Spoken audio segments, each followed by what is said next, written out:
Hey there, in this demo we're going to focus on creating vendors and bills in Routable and pushing that information to Sage. In the next video we'll focus on showing how to pull data from Sage into Routable in real time. I'm going to start out by creating a vendor. In Routable we have the ability to both create business vendors and individuals. I'm going to create an individual and I'm going to make an international vendor. We have here the ability to collect W8s, W9s, and enter the information on behalf of the vendor or let the vendor enter it on their own. As soon as we enter this here, we'll push this data into Sage Intacct, making sure that we don't create a duplicate. And then here, if you want to enter the instructions on their behalf, you have the ability to do so, and you can choose the currency. And then over here, you have the ability to send them a message, and here you can also customize the message if you want to, otherwise it'll send our default. We created this vendor, we have the ID in Sage Intacct, and as you can see we don't have a payment method or tax information available at the moment. And in this demo my name is Michelle and I work at Stark Industries. Now I'm going to switch to the vendor view. They're going to receive an email.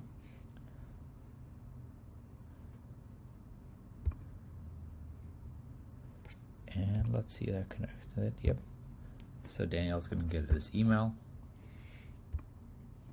And then they're going to go to a dedicated page that looks like it's coming from Stark Industries. So we do custom branded pages for each one of our customers. As you can see, they don't have to sign up for Routable as a vendor. I'm going to put in the right information.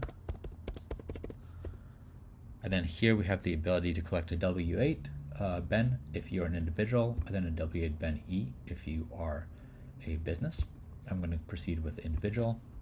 Select Spain as a country.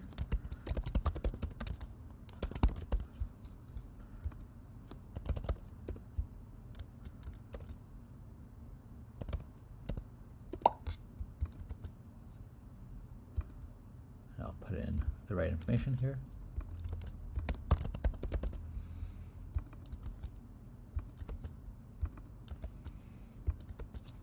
And then I'll proceed through.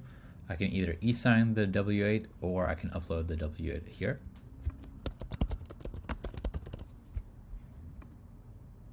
And then in the next step, you'll see here that you'll have the ability to choose the currency that you want to receive in as a vendor. I'll go ahead and put in my IBAN to receive in euros. And you'll see that we'll also validate the bank in real time. And that's it from the vendor side. From this experience, we're now confirming that they're set up. We're sending a notification to both parties that a W8 has been collected and a bank account has been set up. And then going back here, going to go back to the vendor profile and see that all this information is available and is accessible according to the right permissions of the users and so forth. Same thing, we're going to go here now through the inbox. We're going to go into a bill that was forwarded to a dedicated forwarding address. We're going to select a bill that we have received. And then we're going to start pulling the information off the bill programmatically using our invoice scraping OCR. As you can see here, we're going to pull up the invoice date and the due date. I do have a setting though that my due date defaults to today. So as you can see here, we'll just do that. We'll pull off the invoice number as well. So I'll push the GL posting date. And as you can see here, we'll render all the fields that you have in Sage Intacct per customer. I'll select priority normal. And then as you can see here, we can either put the bill in as a single line item, or we can unfurl this and do it as a multi-line item with all the information coming through. For the purposes of the demo, I'll just do it as a single line item, but as you can see here, we're pulling all the fields that the customer has, as I mentioned previously. Then here we have the ability to choose how we want to send the payment, as well as the speed of the payment, and which bank account we want to send the funds from. We can pre-schedule it now to be automatically sent after release, or we can just get the bill created and approved and then release it later on. And then here I have this actually set up as a priority vendor for my approval rules, which I'll show you in a second here. And I also have the ability here to change my approvers as I am an admin. I'm going to go ahead and click create. And let's actually see what I missed here. I'll go ahead and draw this the accounts payable. Good thing that I remember to do so. I'll click create again.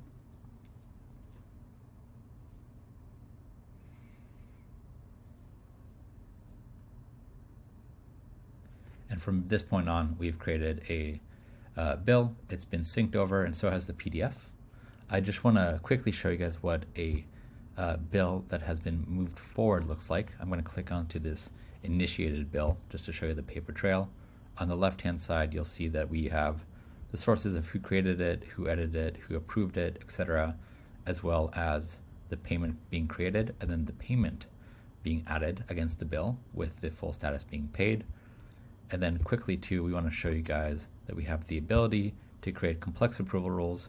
Here what I've done is created, first of all, review by GL account. We can customize this by pulling all the fields, then by vendor. Then we can have multi-departmental and multi-condition approvals, class, and then I have it by amount. Thanks for watching this.